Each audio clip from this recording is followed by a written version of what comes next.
Bonjour et merci de recevoir le pain de vie chez vous. Jésus est invité pour un repas chez un pharisien, un homme qui met en pratique la loi dans le moindre détail, mais en oubliant ce qui est l'essentiel de la loi, avoir une relation d'amour avec le Créateur, lui ouvrir son cœur, lui faire confiance et une relation d'amour vrai avec son prochain à travers le monde. Ce double amour, qui est en fait un seul amour, c'est lui qui rend pur. Notre pharisien, au lieu de tourner son regard vers Jésus, plein de jugement, il regarde les mains non lavées de son invité. Il est passé à côté de cette présence du Seigneur dans sa maison.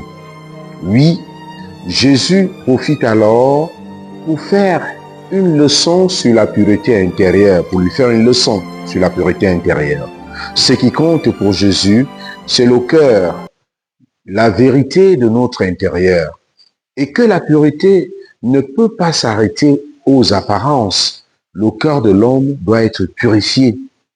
L'extérieur peut sembler beau, mais si le cœur est rempli d'orgueil, d'envie, de jugement ou d'indifférence, alors tout, en somme, est faux. Jésus a besoin d'un cœur pur. Aussi nous invite-t-il à ne pas vivre la foi de manière superficielle, à ne pas faire de notre vie chrétienne une vie basée sur le seul respect des règles et des rites. Jésus souhaite que notre vie de foi soit une adhésion de cœur, une relation de cœur qui nous ouvre à l'amour de Dieu et à l'amour du prochain.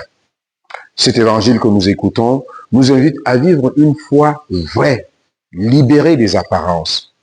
C'est un vrai appel à la conversion, à l'authenticité et à la charité. Un cœur ouvert à Dieu et une main ouverte pour le partage. Voilà la vraie foi.